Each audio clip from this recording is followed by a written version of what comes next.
አስፋልት ዳር ያሉ አብዛኛዎቹ ቤቶችና በሁሉም አቅጣጫ ባሉ ክፍለ ከተሞች ለኮሪደር ልማት በሚል የፈረሱ ቤቶች አብዛኛዎቹ ህገ ወጥ ናቸው ተብሏል። ከዚህ በተጨማሪም ህጋዊ ካርታ ለሌላቸው የሚከፈል ካሳም ሆነ የሚሰጥ ምትክ ቦታ እንደሌለ ተገልጿል። የሸገር ከተማ ከንቲባ ዶክተር ተሾመ አዱኛ ከተማ አስተዳደሩ ህጋዊ ካርታ ለሌላቸው የሚከፈል ካሳም ሆነ የሚሰጥ ምትክ ቦታ የለም ሲሉ ተናግረዋል። በከተማው ህጋዊም ሆነው ቤት የፈረሰባቸው ነዋሪዎች ግን የተሰጣቸው ካሳም ሆነ ምትክ ቦታ መኖሩን በምሬት ገልጸዋል። በከተማ አስተዳደሩ የቡራዩ ክፍለ ከተማ ሳንሱዚ አካባቢ ነዋሪዎች ለፈረሰባቸውና የገቢ ምንጫቸው ለነበሩ ሱቆቻቸውም ሆነ ለመኖሪያ ቤታቸው ምትክ ቦታም ሆነ ካሳ ባለመከፈሉ ችግር ላይ መውደቃቸውን አመልክተዋል። የከተማው ነዋሪዎች እንደሚሉት በየአቅጣጫው በሸገር ከተማ በዋና መንገዶች ዳርቻ የነበሩ ቤቶች በመደዳው ቢፈርሱም በአንድ በኩል እስካሁን ይሰራበታል የተባለው ልማት አልተሰራበትም፣ በሌላ በኩል ደግሞ ቤቶቹ ለወራት ግድም በመፍረሳቸው ባለቤቶቹም እንዳልተጠቀሙባቸው አንስተዋል።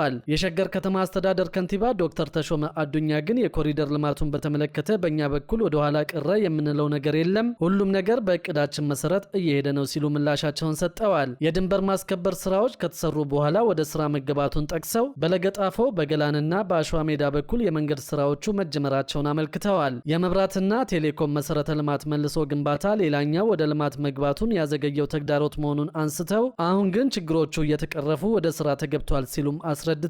በሸገር ከተማ ከካሳ ክፍያና ከምትክ ይዞታ ጋር በተያያዘም ሰፊ አቤቱታዎች እየቀረቡ ሲሆን ቤቶቹ ከፈረሱበት ጊዜ ጀምሮ ላለፉት ወራት የተሰጣቸው ምላሽ አመርቂ ያለመሆኑን ነዋሪዎች አንስተዋል። ያለ ምትክ ቦታ እንዴት ይፈርስባቸዋል እናጣራለን ቢሉም ከዚያ ወዲህ የተመለከተን የለም በማለት ጥያቄያቸው በእንጥልጥል መቅረቱን ነዋሪዎች አንስተዋል። ህጋዊ የሆኑትን ምትክ እንሰጣለን፣ ነገር ግን ህጋዊነቱን እያጣራን ነው በማለት ከሸገር ከተማ ምስረታ በፊት የካርታ አወጣጥ ስርዓት ላይ ችግሮች እንደነበሩ ዶክተር ተሾመ ተናግረዋል።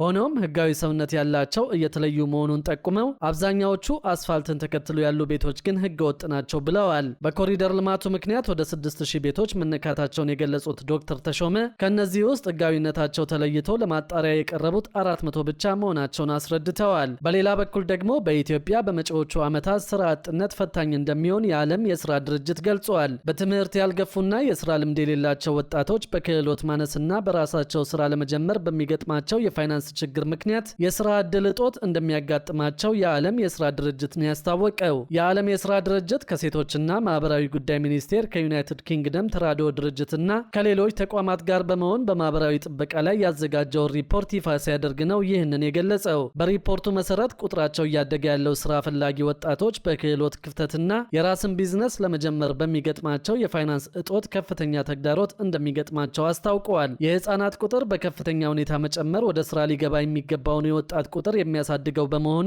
እድገቱን ከከተሞች የስራ ገበያ እድል ጋር አጣጥሞና አዋህዶ መሄድ ከፍተኛ ፈተና ይሆናልን ብለዋል። በሀገር አቀፍ ደረጃ የአካል ጉዳተኞች ቁጥር 17.6% እንደሚደርስ ጠቅሶ አካታችና ሁሉን አቀፍ የኢኮኖሚና የማህበራዊ ተሳትፎን የሚደግፉ ፖሊሲዎችና መሰረተ ልማቶችን ማስፋፋት እንደሚያስፈልግ ገልጿል። በሀገር አቀፍ ደረጃ ለስራ ብቁ የሆነው የህዝብ ቁጥር በፈረንጆቹ 2015 ከነበረበት 54.7 ሚሊዮን በ2025 74.8 ሚሊዮን እንዲሁም ደግሞ በ2030 ወደ 85.3 እንደሚደርስ ሪፖርቱ ያመለክታል። በተጨማሪም በ2022 43.9 በመቶ የነበረው ከ0 እስከ 14 ዕድሜ ክልል ውስጥ ያለው የህዝብ ቁጥር በ2032 ወደ 39.6 እንደሚቀንስ ያስረዳል። በተመሳሳይ ከ15 እስከ 64 ዕድሜ ክልል የሚገኝ የህዝብ ቁጥር በ2022 27.6 በመቶ እንደነበር በ2032 ወደ 29.8 እንደሚያድግ ገልጿል። ከ45 እስከ 64 የዕድሜ ክልል ውስጥ ያለው ዜጋ በ2022 ከነበረበት 11.3 በመቶ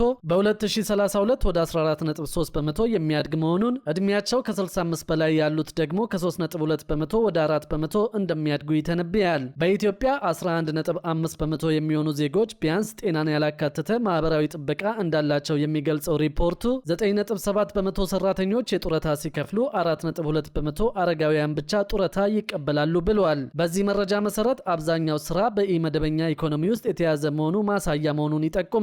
በኢትዮጵያ የተጀመረው የትምህርት ቤት ምገባና የከተማ ሴፍትኔት ማህበራዊ ጥበቃን በከፍተኛ ሁኔታ ያጠናከረ አሰራር ነው የሚለው ሪፖርቱ ከስራ ጋር የተገናኙ ጥቅማ ጥቅሞች በወንዶች የበላይነት የተያዙ መሆናቸውንም ያስረዳል። የፋይናንስ እጥረት፣ ወቅታዊ የምግብ አቅርቦት እጥረት፣ ከፍተኛ የሆነ የከተማ ስራ አጥነት፣ ደካማ ተቋማዊ ቅንጅት፣ ለአደጋ የሚሰጥ የዘገየ ምላሽና በመሳሰሉት ምክንያቶች ማህበራዊ ጥበቃ ዝቅተኛ አፈጻጸም ማሳየቱን ያብራራል። ያብራራል። የከተማው ህዝብ ቁጥር በ2019 ከነበረው 22.8 ሚሊዮን በ2025 ወደ 31 ሚሊዮን እንዲሁም በ2030 ወደ 39.3 ሚሊዮን እንደሚደርስ የሚያስረዳው ሪፖርቱ የከተሜነት እድገት የሥራ ዕድሉን የበለጠ እንደሚያጠበው ይገልጻል። ከ2020 ጀምሮ በትግራይ በአማራና በኦሮሚያ ክልሎች ያለው ግጭት የበርካቶችን ሕይወትና የሥራ ሁኔታ በማወክ በሚሊዮን የሚቆጠሩ ዜጎችን ለምግብ እጦት እንደዳረጋቸው ገልጿል። የከተማና የገጠር ሴፍትኔት ፕሮግራም ከህዝቡ ውስጥ 7.4 በመቶ የሚሆነውን ተጠቃሚ ማድረጉን ጠቅሶ ነገር ግን ለተቸገሩና ለአካል ጉዳተኛ ዜጎች የመድረስ ሁኔታ አሁንም በጣም ውስን ነው ይላል። በተማሪዎች ምገባ ጥሩ የሚባል ለውጥ መኖሩን የሚገልጸው ሪፖርቱ ለ7.6 ሚሊዮን ተማሪዎች መድረስ ቢቻልም የጸጥታ ችግር፣ ድርቅና መሰረተ ልማት እጦት ባለባቸው ኦሮሚያና አማራ ክልል እንዲሁም ትግራይ ክልሎች ያለው አፈጻጸም ወደ ኋላ የቀረ እንደሆነ ገልጿል። ዘላቂና ሁሉን አቀፍ ማህበራዊ ጥበቃን ለማሳካት በቂ ሀገራዊ ሀብት በመመደብ በለጋሽ አካላት የሚደረግን ጥገኝነት መቀነስ እንደሚያስፈልግ ሪፖርቱ አሳስቧል።